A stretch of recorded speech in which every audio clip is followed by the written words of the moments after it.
ষষ্ঠ শ্রেণীর শিক্ষার্থীরা, তোমরা সবাই কেমন আছো? আশা করি সবাই ভালো আছো। আজ আমি তোমাদের আইসিটি বইয়ের চতুর্থ অধ্যায় ওয়ার্ড প্রসেসিং এবং ওয়ার্ড প্রসেসিংয়ের পার্ট 3 থেকে কিভাবে একটা ফাইল সেভ করতে হয় এবং সেভকৃত ফাইল কিভাবে ওপেন করতে হয় তা আমি তোমাদের শেখাবো। তোমরা সবাই যাদের ল্যাপটপ বা ডেস্কটপ আছে তারা ল্যাপটপ বা ডেস্কটপ নিয়ে প্রস্তুত হয়ে যাও, আর যাদের ল্যাপটপ বা ডেস্কটপ নাই তারা খাতা কলম এবং আইসিটি বই নিয়ে প্রস্তুত হয়ে যাও। আজ আমি তোমাদের কীভাবে একটা ফাইল সেভ করতে হয় বা ডকুমেন্ট সেভ করতে হয়, আবার ডকুমেন্টকৃত ফাইলে আবার কিছু যোগ করে আবার সেটা আবার কীভাবে ওপেন করতে হয় তা আমি তোমাদের শেখাবো। সবাই প্রস্তুত হয়ে যাও।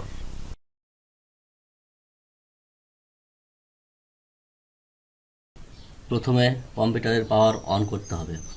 যদি ঠিকমতো বিদ্যুৎ সংযোগ দেওয়া থাকে তাহলে পাওয়ার অন করার পর অপারেটিং সিস্টেম তার কাজ শুরু করে দেবে। সব কিছু পরীক্ষা করে যখন দেখবে সব কিছু ঠিকঠাক আছে এবং কম্পিউটার ব্যবহার করার মতো অবস্থায় আছে, তাহলে মনিটরে অনেকগুলো আইকন ফুটে উঠবে। তোমরা সবাই লক্ষ্য রাখো, মনিটরে অনেকগুলো আইকন ফুটে উঠবে। এই আইকনগুলোর অর্থ হচ্ছে ছোট ছোট ছবি। ভালো করে লক্ষ্য রাখো, এই আইকনগুলোর অর্থ হচ্ছে ছোট ছোট একটা ছবি। আর কোনো একটা লেখা, তোমাদের কোনো একটা লেখা, এই লেখাগুলো পড়ে বোঝার চাইতে ছবিগুলো দেখে চেনা অনেকটা সহজ হয়, সেজন্য এই আইকনগুলো ব্যবহার করা হয়। এখন তুমি মাউসটা এদিক ওদিক নাড়াও, এদিক ওদিক নাড়া, দেখো যে কোন দিকে মাউস নাড়ালে মাউস পয়েন্টারটা কোথায় যাচ্ছে সেদিকে তোমরা ভালো করে লক্ষ্য রাখো। যারা ডান দিকে নাড়ালে ডান দিকে যাচ্ছে, না বাম দিকে নাড়ালে বাম দিকে যাচ্ছে, এই জিনিসটা ভালো করে লক্ষ্য রাখো। মাউসটা এদিক ওদিক নাড়াও আর মাউস পয়েন্টারের দিকে লক্ষ্য রাখো। এবার তোমাকে আরেকটা কাজ করতে হবে কি, যে আমরা যেহেতু এমএস ওয়ার্ড বা মাইক্রোসফট ওয়ার্ড খুলবো, তাহলে আমাকে দেখতে হবে যে মনিটরে কোথায় এমএস ওয়ার্ডের আইকন আছে, সেখানে গিয়ে আমরা ডবল ক্লিক করব। এখানে দেখো যে এখানে এমএস ওয়ার্ড বা মাইক্রোসফট ওয়ার্ডের আইকনটা আছে, এখানে আমরা কি করব, ডবল ক্লিক করব। এখানে আমরা ডবল ক্লিক করব। দেখো ডবল ক্লিক করলাম, দেখো ডবল ক্লিক করার পরে দেখো কি আসতেছে। হ্যাঁ, ভালো করে লক্ষ্য রাখো, ডবল ক্লিক করেছি, দেখো পুরা মনিটর জুড়ে একটা কি আসছে, একটা আসছে যে ওখানে একটা সাদা পর্দা আসছে। এটা হচ্ছে ওয়ার্ড প্রসেসরের পাতা, সাদা পাতা। আর এখানে দেখো যে একটা খাড়া একটা রেখা একবার একবার চলে যাচ্ছে, আবার একবার সামনে আসছে। একে বলা হয় কার্সার। এই কার্সার যখন নাড়াচাড়া করবে তখন তোমাকে বুঝতে হবে এই পাতাটা তোমার জন্য লেখালেখির জন্য তৈরি হয়ে গেছে। তাই তুমি এখান থেকে এখন লিখতে পারো।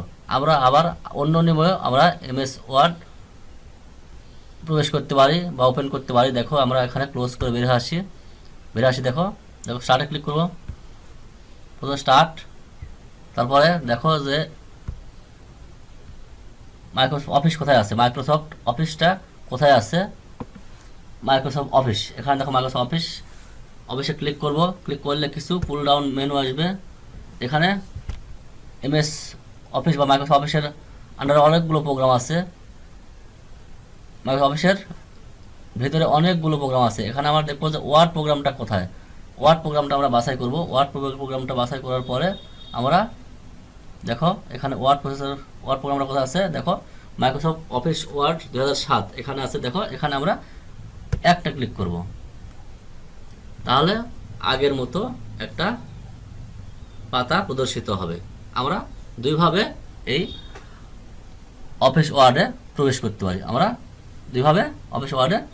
করতে পারি। এখন তুমি লেখালেখি শুরু করে দিতে পারো।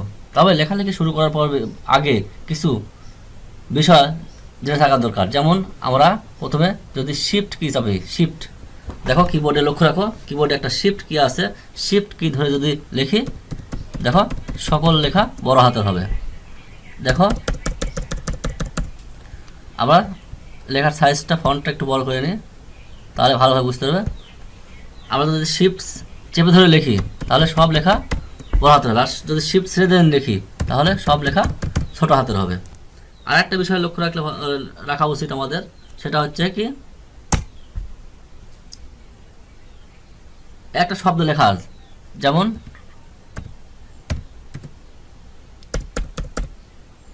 যেমন আই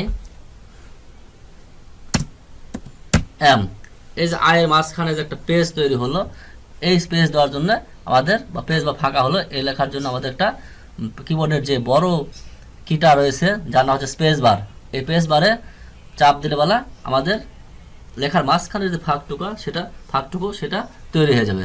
যেমন আরেকটা আই এম এ বয়, দেখো এই আয়ের মাঝখানে যে পেজ ফাঁকা জায়গা আছে, এটা তৈরি করার জন্য আমাদের কি করতে হলো, আমরা একটা পেজ বারে চাপ দিলাম। পেজ বারে চাপ দিলে আমাদের মাঝখানে একটা ওয়ার্ড থেকে আরেকটা ওয়ার্ডের দূরত্ব তৈরি হয়ে যাবে। আরেকটা বিষয় ভালো করে লক্ষ্য রাখা উচিত, একটা পুরো প্যারাগ্রাফ লেখা শেষ হলে এন্টার বাটন চাপ দিলে আমরা দেখো একটা আই এম এ বয়, আমরা একটু লেখালেখি করি কিছু, দেখো যেমন my name is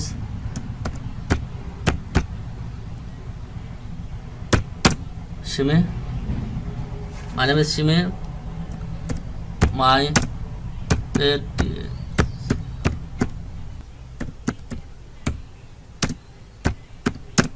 father's name is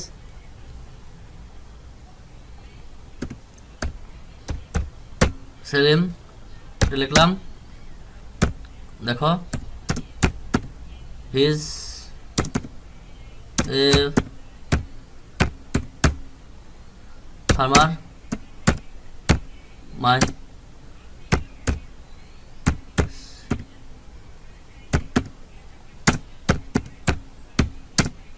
name is, my mother's name is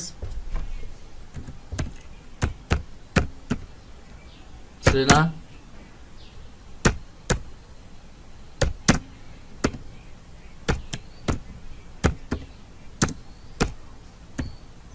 she is a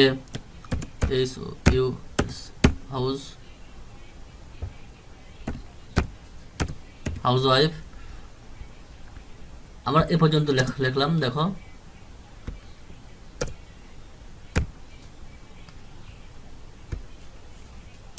লেখাটা শেষ করলাম। দেখো একটা পুরো প্যারাগ্রাফ লেখা শেষ হলে করতে হবে, আমরা যদি একটা লেখার পরে একটা যদি ইন্টার দিয়ে লিখলে বলা আমরা করতে পারবো আর একটা প্যারাগ্রাফ তৈরি করতে পারবো। যেমন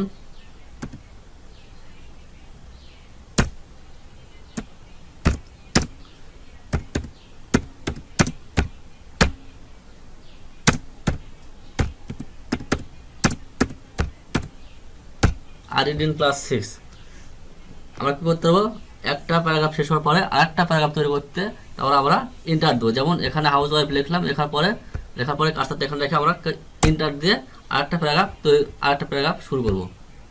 এটা হচ্ছে ইন্টারের কাজ। আরেকটা কাজ হচ্ছে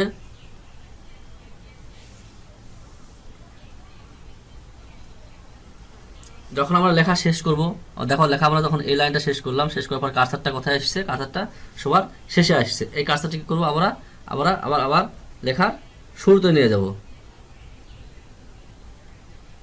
তাহলে কি বলবো, আমার এই মাউসের এই যে মাউস পয়েন্টারটা এখন আইবি মানে আয়ের মতো যে মাউস পয়েন্টারটা আছে, আমরা এটা সামনে নিয়ে আসবো। সামনে নিয়ে আসলে এটা লেখা সামনে লেখা যাবে। আবার যদি ইন্টার দিয়ে যদি নিচে নিয়ে আসি, যেমন এখানে ইন্টার দিয়ে আমরা নিচে নিয়ে আসলাম, এখান থেকে আবার মাউস পয়েন্টার এখান থেকে লেখা শুরু করা যাবে। আবার এখানে আরেকটা জিনিস লক্ষ্য রাখো, যে আমরা যদি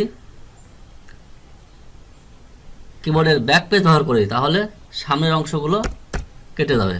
আবার যদি আমরা কার্সারটা সামনে বসায় আমরা যদি ডিলিট দিই তাহলে ডান দিকের অংশগুলো কেটে যাবে। এই জিনিসগুলো লিখতে গেলে লেখার সময় ভালো করে লক্ষ্য রাখতে হয়। আবার কিবোর্ডের কন্ট্রোল অল্টার বা ফাংশন কিগুলো ব্যবহার করে আরও অনেক কিছু করা যায়। আপাতত তোমাদের যেহেতু ক্লাস 6ষ্ঠ শ্রেণীতে পড়ো, সেহেতু অত বেশি তোমার জানার প্রয়োজন নাই। এবার দেখো আমরা এই উপরের যে আমরা 5টি বিষয় জানলাম, এই 5টা বিষয় জানলে বলা আমরা মোটামুটি লেখা ওয়ার্ডের যে লেখাগুলো আমরা একটু এগুলো সহজে লিখতে পারবো এবং একটা ডকুমেন্টস তৈরি করতে পারবো। আমরা এখন দেখো আমরা এই অংশটা কেটে দিই। কেটে দেওয়ার পর আমাদের একটা উপরের অংশ আছে, দেখো সুন্দর একটা, আমরা এই অংশগুলো কেটে দিই। আবার সামনের অংশগুলো কেটে দিই, এটাও কেটে দিই, কেটে দিলাম। আমাদের একটা সুন্দর একটা ডকুমেন্টস তৈরি হয়ে গেছে। এখন এই ডকুমেন্টসটা আমরা কী করবো, এই ডকুমেন্ট আমরা সেভ করব। আমাদের যেটা প্রধান কাজ বা মূল কাজ, আমরা এটা সংরক্ষণ করব। তাহলে সংরক্ষণ করতে গেলে প্রথমে আমাদের কী করতে হবে, প্রথমে আমাদের অফিস বাটনে অথবা ফাইল বাটনে ক্লিক করতে হবে। প্রথমে অফিস বাটনে ক্লিক করব।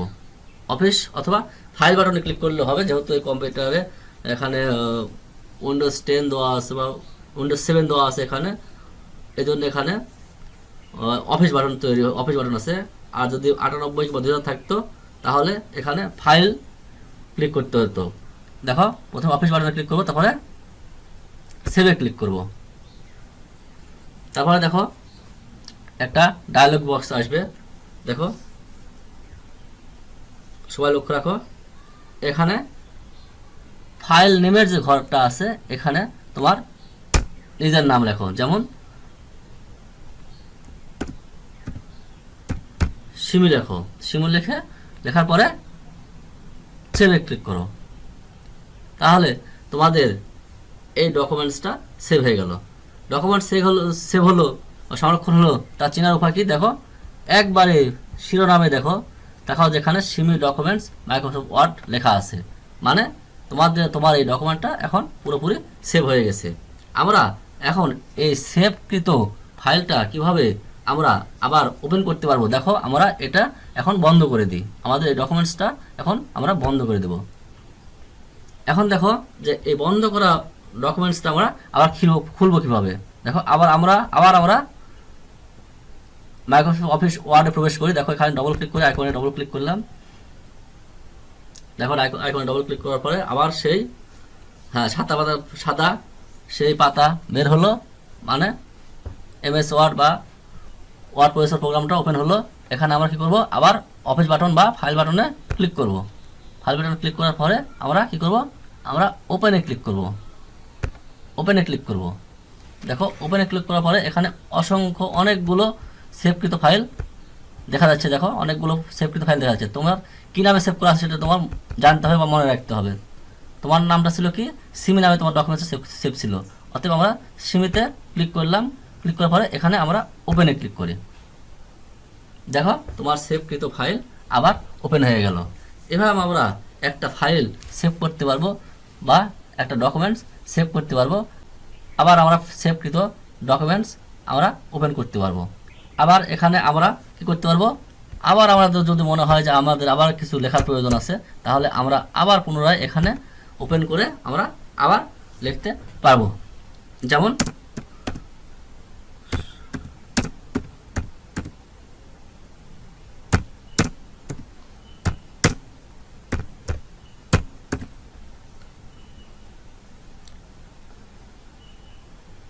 আমরা এই অংশটুকু যোগ করে দিলাম।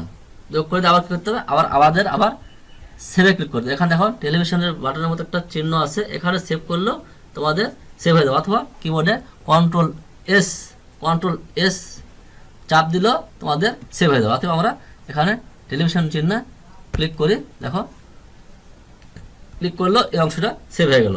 আবার সেভ হয়েছে কিনা আমরা আবার পুনরায় আবার কেটে দিই।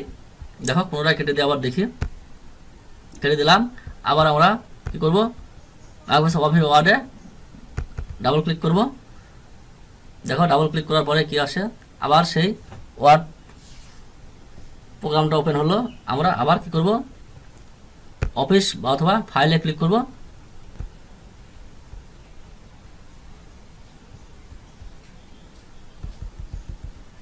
দেখো সিমি নামে যে ফাইলটা রয়েছে সেটা আমরা ওপেন করব। দেখো এখন দেখতে পারলে যে আমরা পরের অংশ যেটুকু লিখছি সেটাও তোমার সেভ হয়ে গেছে। অতএব আমরা এভাবেই একটা ফাইল সেভ করতে পারবো এবং সেভকৃত ফাইল আমরা আবার পুনরায় ওপেন করতে পারবো। আজকের মতো ক্লাস এখানেই। ধন্যবাদ সবাইকে। স্নেহের শিক্ষার্থীরা, আজকের ক্লাস তোমাদের অনেক ভালো লেগেছে। আশা করি আগামী ক্লাসগুলো তোমাদের অনেক ভালো লাগবে।